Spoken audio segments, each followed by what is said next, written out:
stories told by the Gospels are very down to earth. They describe how Jesus was alive again. He ate, he drank, and Thomas could touch his wounds. It's therefore perhaps not surprising that people who have always looked for natural explanations of miracles have suggested that Jesus was alive because he didn't die on the cross. There are many versions of that story. One came up in a book years ago called The Passover Plot, which suggested that he had been sedated on the cross, that he was removed quite early, and therefore could well have survived. That's certainly a possibility. The disciples did manage to give Jesus some kind of substance on a sponge. They filled a sponge with vinegar and put it upon hyssop and put it to his mouth. And Jesus immediately died after taking this substance. When Jesus had received the vinegar, he said, "It is finished." But oddly enough, it isn't necessary to suggest that Jesus was sedated or drugged by whatever was on the sponge in order to believe that he could have survived. There are stories of people who did survive crucifixion. The Jewish historian Josephus wrote of one of his own friends surviving crucifixion in Palestine in the 1st century. He's traveling out to a village named Tekoa to scout land for a Roman camp. And he notices that 3 of his friends are hanging on crosses. So he requests that they be allowed to, that they be brought down. And Titus, the Roman general, gives him permission. The 3 are brought down immediately and given medical care. And 2 of them died, but the 3rd survived. So is it possible that Jesus could somehow have survived? Certainly he was speedily executed, perhaps too speedily. When you look at the story of Jesus and how he was executed by the Romans, he's on the cross for 6 hours. The assumption is that he's dead. The Roman soldiers check the body. There were 2 others crucified according to the gospel accounts. And they broke the legs of those to hasten their death because the Sabbath day was coming. When they came to Jesus, they said he's already dead. Presumably, his body's motionless, he's quit breathing.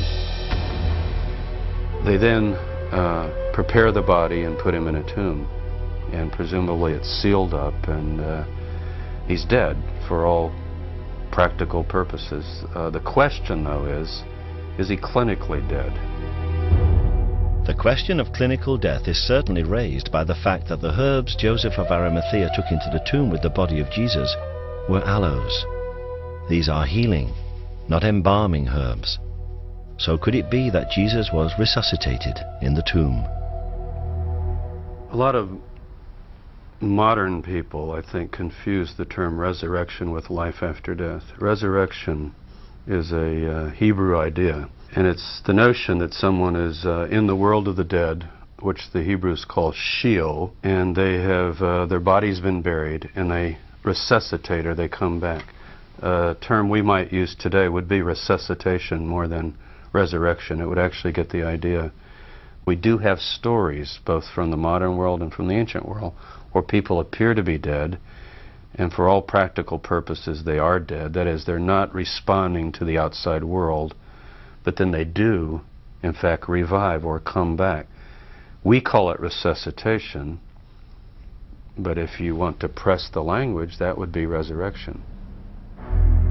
Whatever actually happened, the different gospel stories do all agree that the disciples saw Jesus as if he were alive.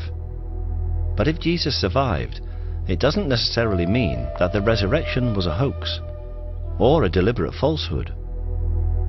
At the end of the 19th century, the English writer Samuel Butler, in his book on the resurrection, came up with the theory that if Jesus had collapsed in a shock-induced coma on the cross and then recovered, he and the disciples would actually have believed his recovery was a miraculous resurrection.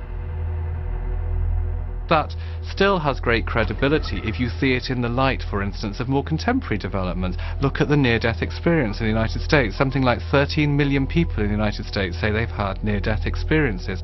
They've seen this white light. They believe it to be some form of miracle. So the idea that in the 1st century, when they had none of this scientific insight and they had none of these hospitals or whatever to save them, that people thought it, actually makes a lot of sense. doesn't make them fraudsters or shysters, it actually makes them genuine people who thought they'd witnessed a miracle. Whatever the circumstances, if Jesus was alive, then he and his disciples face a serious problem.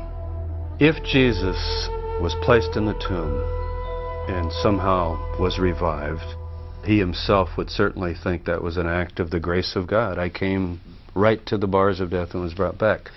But now there's a practical problem. It's a political problem, actually.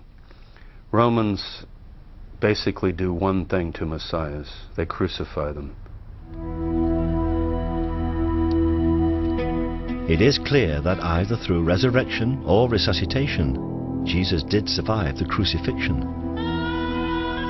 But he faces a problem. He's a condemned man. The Bible is said to solve this problem with a miracle called the Ascension.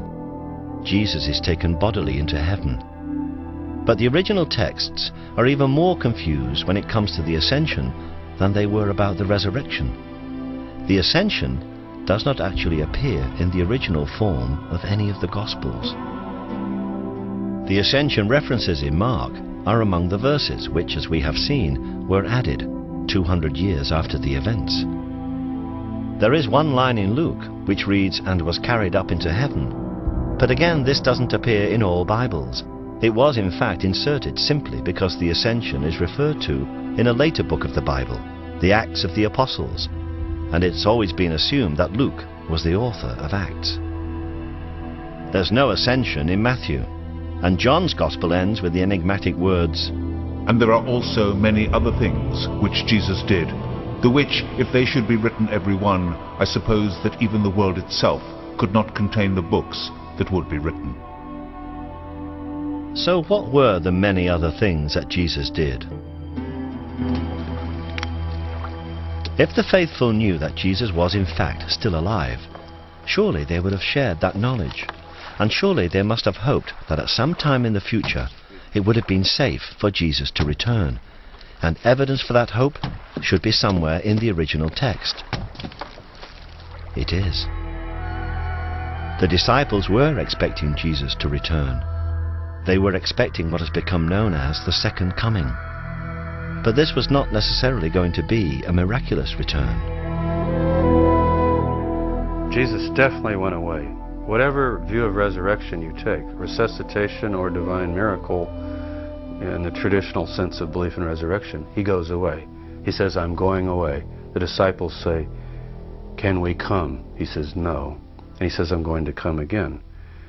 Now what's interesting about that is normally, if someone says they're going away, and they're going to come back, and you're sort of looking at your watch or your calendar wondering, okay, he said he went away, he's going to come back, you would take it in that everyday sense. The concept of a heavenly second coming with Jesus returning on the Day of Judgment was only created after it became clear that he had not returned in that everyday sense. That key Christian idea of the second coming, that Jesus, having come once and died and risen from the dead, will come again, is very much a distinctive Christian idea. Christianity borrows most of its ideas from Judaism, but this is one that it sought up on its own. If you look at the Messiah tradition in Judaism, and obviously when Jesus was around, the Jews were expecting their own Messiah. They were expecting him to come and sort everything out, and that would be an end to it. They weren't expecting him to come, half sort things out, die, go off somewhere, and then come back a bit later on. This is really, the second coming is one of the distinctive Christian ideas. But does the concept of a heavenly second coming ignore the very matter-of-fact nature of some of the references to it in the Bible? A lot of those references to Jesus coming back might